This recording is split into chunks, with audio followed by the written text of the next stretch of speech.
할렐루야. 오늘은 종려주일입니다. 전 세계 기독교인들이 하나같이 이날을 기념하고 종려나무 가지로 만든 십자가, 여러분 여기 보이십니까? 이런 십자가를 서로 나누어 선물도 하고요. 또 종려나무 가지를 꺾어서 교회에다 장식도 하고요. 그 옛날 우리 주님께서 나귀를 타시고 예루살렘 성에 들어가실 때 그 모습을 그대로 재현하는 교회도 있을 겁니다. 이처럼 여러 가지 모양과 모습으로 오늘을 기념할 겁니다. 여러분, 2000년 전 이날은 우리 주님께서 어린 나귀를 타시고 예루살렘 성으로 들어가시는 길에 이스라엘의 수많은 사람들이 자기 옷을 벗어 길에 깔았고 종려나무 가지를 잘라 똑같이 했다고 마태복음 2장 8절이 기록하고 있습니다.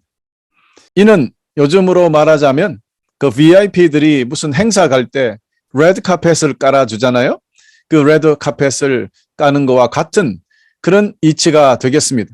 그리고 백성들은 종려나무 가지를 꺾어서 주님을 향하여 흔들며 큰 소리로 호산나 이렇게 외쳤죠.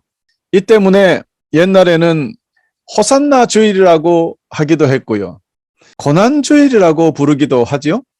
그런데 어쨌든 여러분, 오늘은 종려주일입니다. 사랑하는 교회 여러분, 요세푸스라는 사람이 있습니다. 조세푸스. 이 요세푸스가 그 예수님 시대의 모든 기록을 잘 기록했던 역사학자인데요. 이 요세푸스에 의하면 그 당시 6월절에 희생제물로 예루살렘에 도착한 양의 수가 25만 6,500마리라고 기록해 두었습니다. 자, 그렇다면 한 마리를 약 10명이 나누어 먹었다고 쳐도 그 당시 그 6월절을 지키기 위해서 예루살렘에 모인 사람들의 수가 약 270만 명 정도는 되었다. 그렇게 기록하고 있습니다. 여러분, 지금 예수님께서 나귀를 타고 예루살렘에 입성하시는 그 무렵에 270만 명이라는 사람들이 거기에 모여 있다. 근데 물론 그 많은 사람들이 그 나귀 타고 들어오실 때 환영했던 것은 아닙니다만은 어쨌든 이렇게 수많은 사람들이 나귀를 타고 오시는, 그것도 어린 나귀를 타고 지금 다윗의 성 예루살렘 성으로 들어오시는 한 젊은 청년에게 열광했습니다. 여러분, 그들은 왜, 무슨 이유로 열광했을까요? 그들은 왜 젊은 청년에게 호산나라고 외쳤을까요? 호산나 뜻은 여러분 이제 아시겠지만 우리를 구원하여 주시옵소서라는 뜻입니다. Save us, 살려주세요라는 뜻이죠. 그러면 무슨 이유로 이 젊은 청년에게 자기들을 구해달라고 그렇게 외쳤을까? 이스라엘은 다윗 왕의 아들 솔로몬 죽은 후에 남과 북으로 갈라졌습니다. 그때부터 국력이 쇠퇴하여서 북쪽 이스라엘은 BC 772년에 아시리아, 지금의 시리아죠. 그리고 남유다는 바벨론, 지금 이라크입니다. 바벨론에게 침공을 받아서 다 나라가 망하게 되고 북쪽은 아시리아에 끌려가서 남쪽은 바벨론에 끌려가서 고생을 하게 됩니다. 그러다가 그 후에 BC 538년에서 432년까지 그들은 또 포로에서 풀려나서 자신들의 땅으로 돌아옵니다. 돌아와 보니 뭐 성전도 무너지고 다 그랬잖아요. 그래서 다시 성전도 세우고 나라를 부흥시키려고 열심히 노력했습니다만은 또 얼마 안 있어 페르시아와 그리스에게 지배를 당하다가 급기야는 기원전 63년부터는 그 로마가 쳐들어와서 정복하고 통치하게 되었습니다. 예수님이 계셨던 그때도 로마의 통치는 지속되었던 것이죠.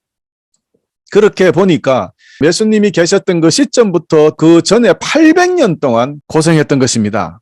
이런 고통의 800년 중에서도 예수님으로부터 전 400년 말입니다. 그 400년을 신구약 중간기라고 합니다. 혹은 또 암흑기라고 해요. 이 400년 동안은 하나님께서 세우신 선지자가 나타나서 하나님의 말씀을 전하지 않았던 시기입니다. 즉 800년을 고생했다면 그 전 400년은 그래도 선지자들이 있었습니다. 포로로 잡혀가도 그 선지자들이 하나님의 말씀을 대변해 줬습니다. 그러니 육체적으로는 고통을 당하나 영적으로는 하나님의 말씀을 들을 수 있었으니 그나마 행복했죠. 그러나 그 후 400년은 아예 하나님의 말씀이 전달되지 않았습니다. 그러니 그들은 영적으로도 하나님께서 그들을 버린 것은 아닌가라는 그 생각으로 큰 근심과 공포 속에 살았던 시기입니다. 그러면서도 그들은 이사야서 53장의 예언대로 언젠가는 하나님께서 자신들을 이런 고통에서 구원해 줄 구원자 메시아를 보내주실 것이라는 신락 같은 소망을 가지고 살았던 시기였습니다. 그러던 어느 날 하나님의 사람이 드디어 나타났습니다. 낙타 가죽옷을 입고 메뚜기와 꿀을 먹으며 도시를 떠나 광야에 살았던 한 사람, 세례 요한입니다. 겉모습은 노숙자 같았을 것입니다. 그런 사람이 하나님의 나라가 가까이 왔으니 회개하시오 라고 하면서 침례를 베풀었습니다. 많은 사람들이 기꺼이 침례를 받게 되었던 거죠. 그런데 그 요한이 예수님이 나타나시자 그에게 침례를 베풀면서 보라, 하나님의 어린 양이라고, 즉 이분이 메시아라고, 내가 메시아가 아니라 이분이 메시아라고 선포했습니다. 그때부터 사람들은 400년 만에 나타난 하나님의 종 세례 요한이 증거한 이 사람, 이 젊은 청년 예수님을 눈여겨보기 시작했던 것입니다. 물론 여러분, 우리가 세례 요한의 프로모션이 없다 하더라도 우리 주님은 모든 면에서 그들의 왕이요, 그들의 메시아로서의 자격이 충분히 있다는 것을 오늘 여러분에게 먼저 선포하고자 합니다. 첫 번째, 여러분, 예수님은 혈통적으로 다윗 왕의 14대 왕손입니다. 그러니 혈통적인 문제는 해결이 되었습니다. 그러나 여러분, 혈통적으로 완벽하면 뭐합니까? 인격적이나 이 성격이 문제가 되면 얼마나 나라를 피폐하게 만듭니까? 우리나라도 뭐 연산군이나 그 참 광기 있는 왕들이 있어서 많은 백성들이 힘들어했던 것이 있잖아요. 그런 것처럼 인격적으로 훌륭해야 합니다. 누가복음 2장 39절에서 52절을 보면 예수님은 하나님과 사람들에게 모두 사랑받으시며 자라나셨다라는 기록이 있습니다. 그리고 마태복음 11장 29절에서 30절에 그는 온유하시고 겸손하신 분이다라고 증거하고 있습니다. 여러분, 이처럼 인격적으로도 우리 주님은 왕으로서 완전히 합격입니다. 이제 우리나라에 조금 있으면 이제 새로운 대통령이 취임을 하는데요. 정말 바라기는 선출된 대통령의 성품이 우리 주님처럼 모든 사람들에게 사랑받고 하나님에게 사랑받고 온유하고 겸손한 그런 성품을 지닌 사람이었으면 좋겠습니다. 소망입니다. 그래야 우리 한국이 편할 것 아니겠습니까? 셋째로, 우리 주님은 경제적으로 통치할 능력을 완벽히 가지신 분입니다. 여러분, 첫째는 혈통적으로 완벽하고요. 두 번째는 인격적으로 완전한 분이시고, 세 번째는 경제를 부흥시킬 능력이 있으신 분이십니다. 자, 예를 들어 보겠습니다. 여러분 잘 아시죠? 물고기 2마리와 보리떡 5개로 어른 남자만 5,000명을 먹이신 적이 있지요. 아무것도 하지 않고 농사도 짓지 않았는데 밥을 배부르게 먹여줄 수 있는 이런 먹거리를 해결하는 경제 살리기 차원에서 생각해 보면 얼마나 훌륭한 리더입니까? 여러분, 요즘도 이런 리더가 나타난다면 아마 다 뽑아줄 겁니다. 그런데 그 당시는 오죽했겠습니까? 먹거리도 없는 그런 시대에 말입니다. 일하지 않고도 먹여줄 수 있는, 배부르게 먹여줄 수 있는 능력을 가지신 분, 그들에게 있어서 이런 주님은 왕으로 모시지 않을 이유가 없었을 것입니다. 자, 이뿐입니까? 주님은 의료, 교육, 종교적인 통치 능력이 있었습니다. 그분은요, 문둥병 같은 불치병을 포함하여 백성들의 모든 병과 악한 것을 다 고치셨다고 마태복음 4장 23절이 이야기하고 있습니다. 여러분, 주님이 지금 살아 계셨다면 코로나고 뭐고 그냥 뭐 암이고 무슨 백혈병이고 간에 그냥 싹 고쳐버리시니까 이런 리더가 있으면 얼마나 좋겠습니까? 그리고 또 귀신을 다 내어 쫓아버렸습니다. 그리고 풍랑이는 바다를 잠잠케 하는 이런 초자연적인 능력을 가지신 분이십니다. 귀신을 내어 쫓았다는 말은 영적으로 완벽하다는 뜻이죠. 그러니 영적으로도 위대한 능력을 가지고 계시고 의료적으로도 위대한 능력을 가지고 계시고 죽었던 회장당 야이로의 딸도 살리시고요. 나인성에 살았던 어떤 과부의 아들도 살리시고요. 주님의 친구 나사로, 시체가 썩는 냄새가 풀풀 나는 그를 다시 살려내셨습니다. 여러분, 이렇게 죽은 사람 공식적으로 기록에만 의거해서 3명이나 살리셨는데 이 정도면 그의 능력은 정말 말할 필요가 없는 것 아니겠습니까? 여러분, 그뿐입니까? 그 학식과 지혜를 너무나 뛰어나고 놀라웠어. 모든 사람이 감탄을 할 정도였습니다. 그렇다는 것은 교육적으로도 완벽한 능력을 가지신 분이다. 여러분, 이런 능력을 가진 지도자가 이끄는 나라가 있다면 당장 저부터 이민 갑니다. 여러분 어떻습니까? 온 인류 역사상 사실 그 어떤 나라도 이런 능력 있는 지도자를 가진 적이 없었습니다. 아니, 이런 사실 불가능합니다. 그런데 여러분, 그런 왕이 그들 앞에 나귀를 타고 지금 나타나신 겁니다. 복지, 경제, 의료, 교육, 군사 모든 면에서 한꺼번에 해결하실 수 있는 능력을 가지신 분이라면 그 사람이 예루살렘으로 들어오고 있다면 사람들이 그를 보고 어찌 자신의 옷을 깔지 않고 어찌 종려나무를 꺾어 흔들지 않고 어찌 고함치지 않고 어찌 흥분하지 않을 수 있었겠습니까? 이런 주님을 자신의 왕으로 인정하지 않는 사람이 정신이 나간 거죠. 여러분, 그래서 2000년 전 그 사람들은 우리 주님에게 호산나, 우리를 구원해 주소서 이렇게 외쳤던 것입니다.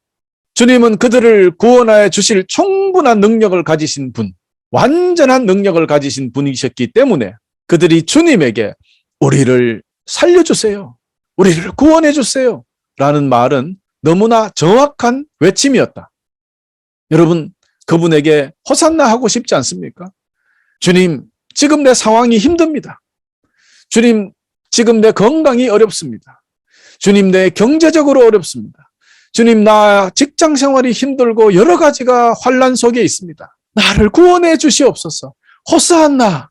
그렇게 말하고 싶지 않겠습니까? 그렇습니다. 지금 이들은 그런 메시아를 만난 것입니다. 그래서 그들은 우리를 구원해 주소서 힘차게 종려나무 가지를 흔들며 호산나 외쳤던 것입니다. 여러분, 이런 위대한 능력을 가지셨던 그 주님이 지금도 살아계셔서 오늘도 우리 옆에 계십니다. 이 능력 많으신 우리 주님이 오늘도 우리의 주인 되시고 우리의 왕이 되시고 우리의 가장 좋은 친구가 되셔서 저와 여러분을 도우시려고 옆에 계신다는 사실 여러분 기억하시고 그 능력의 주님에게 무슨 일이든 호산나, 주여 날 살려주세요, 우리를 구원해 주세요, 해결해 주세요, 호산나 외치며 주님께 나아가야 하겠습니다. 우리가 주님께 믿음으로 외친 그 호산나는 분명히 주님께서 들으시고 그 고난에서 우리를 건져주십니다. 주저없이 호산나 외치며 주님께 나아가시기를 다시 한번 간절히 축원합니다. 사랑하는 교회 여러분, 2000년 전 주님께서 나귀를 타시고 예루살렘 성으로 들어가셨던 그 장면을 상기하시면서 몇 가지 중요한 점을 살펴보십시다. 주님께서 이 어린 나귀를 타셨다는 그 점에 몇 가지 중요한 것이 있는데요. 이 어린 나귀는 여러분 사실 사역자를 상징하기도 합니다. 혹은 우리 믿는 사람들을 상징하기도 하는데요. 왜 그런 상징성을 두었을까 한번 보십시오. 여러분, 보잘것없는 어린 나귀지만 그는 하나님의 아들을 모시고 예루살렘 성으로 잘 전해드렸죠. 그렇습니다. 이는 곧 나귀는 복음을 전하는 모든 사역자를 의미한다는 뜻이 바로 이것입니다. 복음이 무엇입니까? 예수 그리스도가 복음 그 자체가 되지 않습니까? 그러므로 예수 그리스도를 잘 모시고 그 예수 그리스도의 복음이 필요한 백성들에게 잘 전달해 주는 그것이 바로 설교자, 선교자, 또 복음을 전하는 일을 감당하는 모든 성도들이 되지 않겠습니까? 그러므로 나귀는 사역자로 생각할 수 있다, 이렇게 말씀드릴 수 있는 것이죠. 이것이 여러분 사역입니다. 예수 그리스도를 어린 나귀 등에 잘 모셨던 그 나귀처럼 우리도 예수 그리스도를 우리의 등에 잘 모시고 사람들에게 전달해 드리는 것, 모셔다 드리는 것, 그것이 전도자의 사명이고 그것이 우리 성도들의 사명이라는 것을 잊지 마시기를 바랍니다. 나귀가 흥분하여서 마구 뛰다가 예수님이 떨어지거나 혹은 자기가 가고 싶은 곳으로 그냥 막 가버렸다면 큰일 아닙니까? 이런 목회를 하거나 전도를 하는데 이렇게 해서는 안 됩니다. 자기 하고 싶은 대로 하거나 세상의 비즈니스 마인드로 하지 말자 이 말입니다. 우리가 해야 할 일은 오직 주님을 우리 등에 잘 모셔서 주님이 떨어지지 않고 편안하게 잘 계시는가를 늘 확인하며 살면 되는 것입니다. 그리고 주님이 가시자는 곳 목적지까지 모셔다 드리는 그것이 우리의 사명이지 더 이상도 아니요 덜도 아닙니다. 그렇게 잘 했던 그 나귀 보세요. 예수님을 모시고 가니까 보잘것없던 그 나귀 발 아래 사람들이 그 귀중한 옷을 깔아줬습니다. 그래서 그 나귀는 사람들의 옷을 밟고 지나갈 수 있었습니다. 여러분, 예수님을 모시고 잘 살면 보잘것없는 우리도 주님께서 누리는 큰 영광을 함께 누릴 수 있다는 뜻입니다. 아멘입니까? 그렇습니다. 또 나귀 새끼에 대한 상징적인 의미가 하나 더 있는데요. 어린 나귀는 겸손하고 평화롭고 수고를 하고 희생을 하는 그런 상징적인 의미를 가지고 있습니다. 겸손, 평화, 수고, 희생. 여러분, 이거 예수님의 성품과 비슷하지요? 예수님이 사역과 비슷하지요? 그렇습니다. 이 나귀가 바로 예수님의 성품을 그대로 투영해 주었던 것입니다. 그렇습니다. 그러므로 주님을 섬기는 우리도 겸손하고 사람들과 평화를 유지하고요. 그리고 주님을 위해서 수고하고 희생하는 그런 사람들이 되었으면 좋겠다. 여러분, 오늘 우리 등에 우리 주님이 잘 모셔져 있는지 이 시간 확인해 봅시다. 주님 없이 내 혼자 마구 예루살렘 성으로 걸어간다고 그 옷을 벗거나 종려나무 가지를 꺾어서 호산나 하진 않습니다. 주님 때문에 호산나 하고 그렇게 하는데 나귀가 자기한테 하는 줄 알고 그냥 목을 쳐들고 히히힝 그리고 그냥 소리를 치고 신나서 그렇게 가다 보면 주님은 떨어질 거고, 목을 들면 골프도 안 되고요. 직장 생활도 못 한답니다. 그렇습니다. 목을 낮추고 즉 늘 겸손하게 나귀처럼 주님만을 신경 쓰며 사시는 여러분 되시기를 다시 한번 간절히 축원합니다. 여러분, 둘째로 솔로몬이 왕이 될 때 그 왕의 즉위식을 하러 갈 때 나귀를 타고 갔다는 기록이 열왕기상 1장 38절에 있습니다. 자, 그렇다면 여러분, 우리 주 예수께서 어린 나귀를 타고 지금 다윗의 성, 그 성으로 들어가셨다는 것은 그렇습니다. 이는 백성들이 예수님을 자신의 왕으로 세우는 즉위식이라고 해도 과언이 아닙니다. 그들이 호산나 했다는 말은 벌써 예수님을 왕으로 생각했다는 거예요. 세 번째, 메시아가 오시면 나귀를 타시고 오신다라는 예언이 스가랴서 9장 9절에 이미 예언되어 있었던 말입니다. 자, 예수님이 지금 나귀를 타고 오시죠? 그리고 그분은 벌써 3년 6개월 동안 많은 기적과 이적을 베풀면서 그가 메시아라는 여러 가지 증거를 나타냈는데, 그렇다면 백성들은 그분이 메시아인지 몰랐다고 합시다. 그러나 밥만 먹고 성경 연구만 하던 종교 지도자들은 어떻게 됐습니까? 그들은 나귀 타고 오시는 이분이 자신들의 왕이요 메시아가 된다는 사실을 어떻게 모를 수가 있었습니까? 또한 이사야서 9장 6절에 하나님의 아들 메시아는 평화의 왕으로 오신다는 이 예언도 잘 알고 있어야 하는 것 아닙니까? 이 모든 예언과 현실이 주님이 메시아인 것을 증거하고 있는데도 율법학자들, 서기관들, 대제사장과 제사장들 그리고 랍비들까지도 그 수많은 종교 지도자들이 어떻게 성경의 예언을 이렇게 이해하지 못하고 모를 수 있었느냐 하는 것이 문제입니다. 혹시 그들은 이 모든 것들을 잘 알면서 자신의 이익을 위하여 자신의 사회적 위치나 유지하고 그냥 돈을 이렇게 계속 벌기 위해서 애써 모른 채 했던 것은 아닙니까? 혹은 나사렛에서 무슨 좋은 것이 나느냐, 예수님이 나사렛 출신이라고 무시하는 거죠. 그런 속설을 성경의 예언보다 더 믿었던 것은 아니었을까요? 교우 여러분, 지금 우리도 이런 실수를 범할 수 있습니다. 지금도 일부 교계의 지도자들, 일부 사역자들, 일부의 신학자들, 특별히 이단에 빠진 사역자들이 그들은 잘못된 신앙관, 신학관, 세상의 지식과 사상 혹은 그들의 영적인 나태함 혹은 자신들의 경제적 이익 때문에 그만 참된 진리를 말하지 않는 경우가 있다는 것입니다. 그들은 호산나 외치지 않았죠? 주님을 왕으로 메시아로 인정하기 싫었던 것입니다. 왜요? 인정하는 순간에 그들의 자리가 없어지는 거죠. 더 쉽게 이야기하면 밥그릇 뺏길까 봐 지금 그렇게 되는 거예요. 그래야 결국에는 자기 자신도 그리고 하나님의 백성들도 모두 잘못된 곳으로 인도하고 말았고 급기야는 그 메시아를 죽이기까지 하는 엄청난 죄를 짓고 말았던 것입니다. 또 주님께 외쳤던 호산나 외쳤던 백성들의 상태도 사실은 별로 다르지 않았습니다. 그들은 지금의 우리처럼 주님을 찬양하며 따랐던 자들입니다.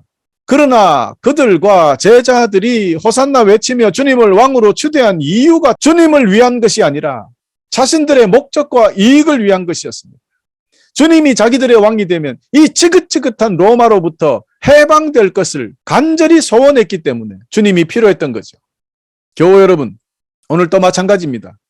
오늘 또 우리 주님께서는 평화의 왕으로 오신 그런 주님을 알아보고 수많은 성도들이 호산나 외치며 찬양하며 주님을 만왕의 왕이라 인정하고 주님을 따르고 있습니다. 물론 이는 참으로 감사한 일입니다만은 사람들이 이러는 이유와 목적을 확인해 봐야 합니다. 오늘날에도 자신의 생각과 다르다고, 자신들의 계획과 너무나 다르다고, 너무나도 쉽게 주님을 비방하고 배신하고 떠나버리거나 저주하는 사람들이 너무나 많기 때문입니다.